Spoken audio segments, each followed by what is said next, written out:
This is really a movie about a guy that can't get his life together. He buys a computer.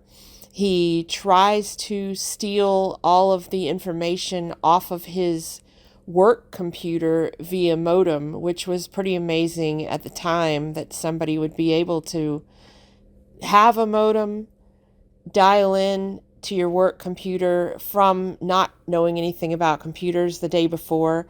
But he still doesn't know anything because he doesn't know that his computer would overheat, and then he would try to cool it off by pouring a bottle of champagne on it. And this would be like the mystic alchemy that made the computer become sentient and start making music, which impressed the girlfriend, who was a classical musician, a cellist. So then Miles doesn't tell her the truth. It's the computer making the music. He just lies and lies and pretends like he's the one making the music. And that's where all the embarrassment was coming from that I remembered but had misplaced. Through the whole movie, he's trying to keep her from finding out that the computer is making music. And really, it's much more interesting to be like, God damn, my computer's alive. But, that would have been science fiction in 1984, but now here we are. We can talk to computers and use them to make music. They probably won't fall in love with your girlfriend and try to steal her, but who knows? But as it turns out, not only is it a very small part of Electric Dreams where the computer tries to ruin his life and it kind of has a tantrum and breaks some stuff and then cancels his credit cards, but the whole movie is basically a series of music videos because the director was a director of music videos, and they used all this great synth pop music, including the title track, which was by Phil Oakey of the Human League. But the frame is that all of the music you hear in the movie is actually being created by the computer that overheated and had champagne poured on it. So that's pretty miraculous.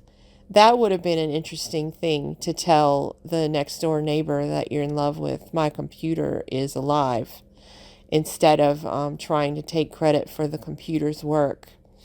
There's a great scene where the girl first hears the computer through the heating vent making music, and she thinks that it's Miles. And that's when she falls in love with him because he's making this great music. And it reminds me of a personal story. I don't know why this made me think of this, but it works if you keep listening.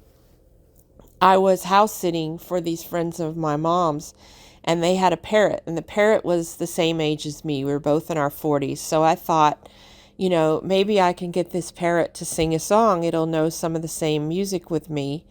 And I forgot that before they owned the parrot had been owned by someone from the World War II generation. So eventually I had sung all the songs I could think of, and the parrot wouldn't sing with me. And then I whistled the beginning of Moon River, like la da da da da da da da, and the parrot came right in on da da da da da da da da, and finished the phrase. And I was so excited, I jumped out of my chair. Literally, I could not have been more excited if I'd watched a great play in a football game like Georgia, Florida, and Georgia winning at the end. There was nothing so amazing to me as that bird came in and finished that phrase of music. But I never could get the bird to communicate with me again, and it didn't really want to communicate with me, but it was desperate to communicate with my mom for some reason. She was around more than I was, house sitting for these people that were out of town a lot, that were her friends, and the bird would just say her name over and over and over in her friend's voice. It was uncanny, but it was very cool. And I'm not going to say my mom's name because I didn't ask her if I could tell this story, but pretend that her name is Kathy because that's a boomer name, and the bird would be like, Kathy, Kathy, Kathy, over and over. It really wanted to talk to her in her friend's voice. And that's what I thought about with the computer in Electric Dreams. It wanted to talk to this girl, and so it borrowed other people's voices. It borrowed its owner. Well, you couldn't say its owner since it became sentient.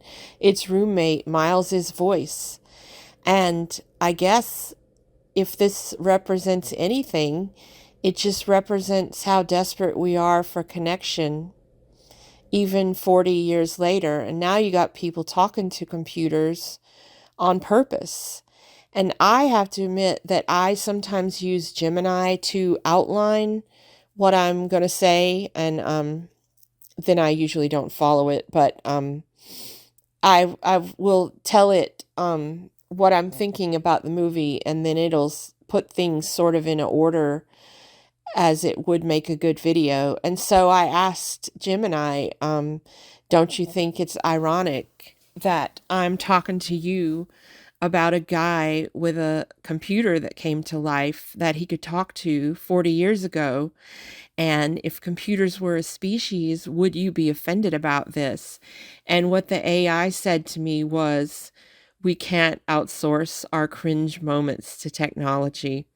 And I don't even know what to think about that. But yeah, I got this movie completely wrong, and it completely colored my perception of the guy that played Miles, Lenny Von Dohlen. Every time that I saw him, he seemed fragile, like he did a good job at playing these fragile characters. And I remember him from two movies that I really enjoyed, Leaving Normal and, well, I guess you couldn't say you enjoy Fire Walk with Me, but certainly made an impression on me, his part in that movie and in Twin Peaks. And I always felt like, oh, that's the guy that got bullied by his computer in that old movie. But it wasn't the case. He was the one that was the bully. He was trying to steal the computer's work. And so I did think that I would get off the Evil Tech series and maybe cover Leaving Normal and Fire Walk with Me. So that might make some good next steps. But I think I will get to those in the future. But I think that what I'm going to do next is another Japanese sort of horror fantasy movie called The Discarnates, that was from the same director as Houseu. It's maybe not as crazy as Houseu, but I definitely like it more and revisit it more. And so let me know what you think about Electric Dreams, if you remember it, if you remember uh, what your favorite song was from the movie. If you saw a movie when you were 10 and completely misunderstood it and then went back and revisited it and thought, well, that's not what that movie was about. And I can hear my cat screaming through the door, so desperately wanting to talk to me. And she's a real live cat and not a robot. So I guess I better go and see what's up with that. Have a good night.